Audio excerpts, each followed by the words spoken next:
Pretty, aren't they? But who's guiding it? Who is controlling it? Who is the head of this organization? The answer is no one. It is an emergent phenomenon. The individuals do more or less what they want, but the collective pattern of behavior is determined by the semi-generic action of the individuals. This is anonymous. It is an expression of the collective through the media of the internet.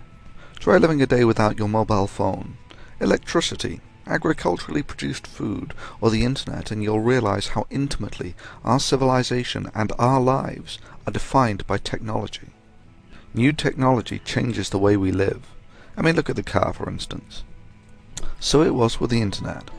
At the birth of the internet, the only people who could understand it were nerds and hackers, and thus these were the first people to explore the possibility of collective action through this new media.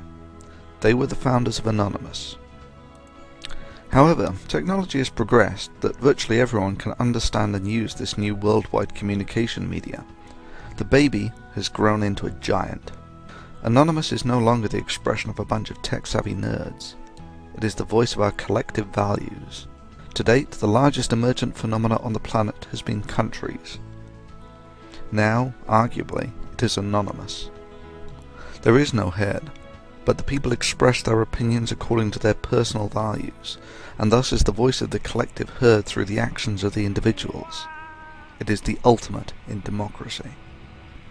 Bronze Age religions such as Christianity and Islam were fairly primitive in the psychological conditioning of their followers, typically using unsophisticated techniques such as emotional blackmail and other plays on simple human emotions. Scientology is human manipulation as an art form.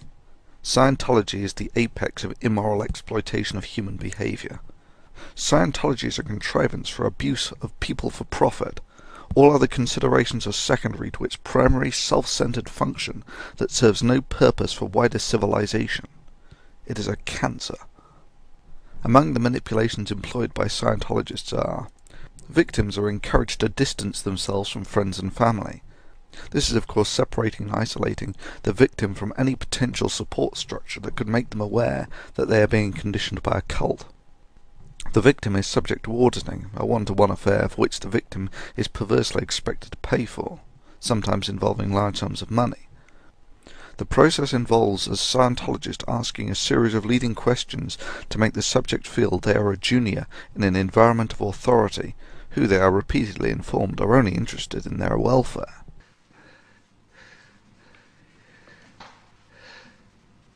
You know perfectly well what is the matter with you, Winston. You've known it for years, though you've fought against the knowledge. You are mentally deranged. You suffer from a defective memory. You've never tried to cure yourself of it because you did not choose to. It was a small effort of will which you were not ready to make. The mindset that this brainwashing brings on can be best seen in the behavior of Scientologists. Mark, how many crimes did you help carry up to cover up today? How many crimes? Can you tell us? How many you plotted to cover up today? You guys sit and figure out how to handle your crimes, your criminal organization? Huh? What are my crimes? What are you afraid of? Don't you have a team of What people? are you afraid of? Why are you afraid of Hubbard? Why are you afraid of Hubbard? Yeah, you know what is your problem? Why are you I'm not afraid of Hubbard. I'm vast. Yeah. Familiar with that term? I mean, I'm here. What are you afraid of? What am I afraid of? What? You answer my question. Well, there's plenty to be afraid of. Answer my question. But I'm here, aren't I? What are you afraid of? You haven't answered my question yet. What are you afraid of? I'm not afraid. I think Don't you are, you see Mark. me here? You wouldn't be afraid if you weren't doing what you're doing, Mark. You're doing something. It's proof that you're afraid. You're afraid of the success of Scientology because people are going to find out your crimes. What are they, Mark? Spit them out. Did you take time off from beating your wife to come down here? What do you got to hide? Well, excuse me, Dan, but... Murder, perhaps? Something in your closet there? Yeah, what would they be? Oh, I'm sure you're a child molester myself. Okay, all right. He looks like it to me. I mean, that'd be my guess. You've got crimes, Mark. Get them off your chest.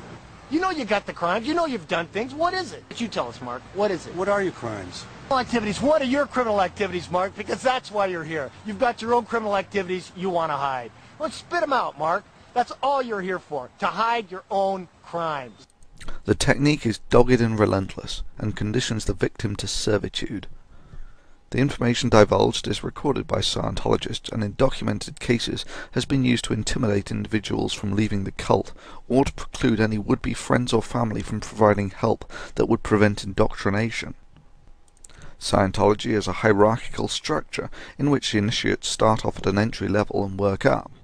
The structure propounds to the victim that they are subservient in an authoritarian system, and to give the victim the illusion that they are achieving something, when really it's simply predating on the addictive and habit-forming behaviour of social advancement. Once the victim has been conditioned to servitude, they are bled for money for auditing, and paid a commission for indoctrinating others to Scientology. In this sense, Scientology is akin to a brainwashing pyramid scheme. Scientology is also ruthless in implementing the military doctrine of local superiority of numbers against critics and those who think of leaving the cult. This has been known through a fair game policy, where Scientologists were told that they were not subject to the rules of decency when interacting with anyone who was critical of Scientology. This usually takes the form of intimidation and ad hominem attacks. This constitutes attacking people, not the ideas that they put forward. L. Ron Hubbard wrote, "Anyone who attacks Scientology is a criminal. All you have to do is dig up their crimes to silence them. And if you can't dig up any crimes, manufacture them." In the academic arena, this is simply a non-starter. The concept is valid no matter where it originates. It doesn't matter that Newton was a creationist. This doesn't change the validity of Newtonian mechanics. It doesn't matter that Churchill was a drunk. He was still a pretty sharp bunny.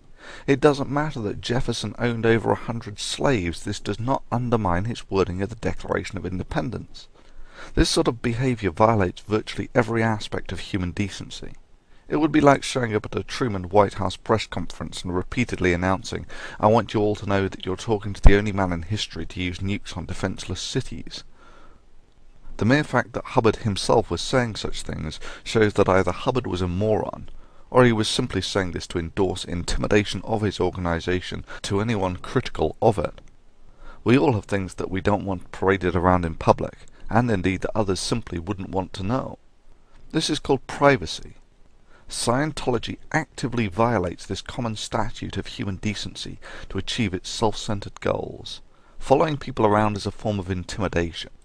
It's an instinct from our evolutionary past that groups of people purposely following you around is bad news.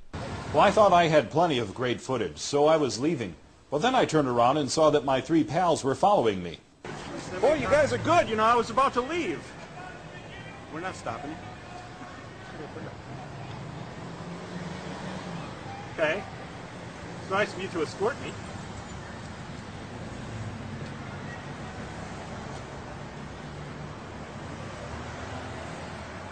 Dan, do you want to apologize for coming to picket me at my home? You think it was proper to set leaflets around my neighborhood? For you to see the The man in black is the Scientology cameraman. Are you sure you're getting good sound? Shall I hold that? From my perspective, you and the Church of Scientology have been spying on the BBC.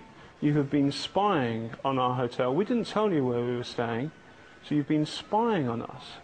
And I find that, if I may say so, a little bit creepy. Here's your microphone. The cult of Scientology has enjoyed some success through the ruthless implementation of these socially reprehensible instruments. Up to now, their ability to deploy local superiority of numbers has been key to their success. But now they are finished. Local superiority of numbers against an individual is worthless when you are up against a collective. The advent of the Internet and the emergent behaviour of the giant of Anonymous has robbed them of the ability to perform the socially sick acts that allowed the existence and propagation of Scientology. Times have changed. Technology has changed the landscape of the conflict and the rules of engagement. Scientology has lost the backbone of its intimidation techniques on the web. Here it cannot control the media. Here it cannot intimidate the collective. Sure, it can pursue and attack the individual with malicious threatening behaviour, but this serves only to bind and anger the collective. Sure, it can maintain its strategy of isolating individuals, brainwashing them, then bleeding them for money, but it will serve only to enrage the collective. We are anonymous. We are the collective voice of the decency of mankind expressed through the web. All Scientology has done is to awaken a slumbering giant, and to fill it with a dreadful purpose.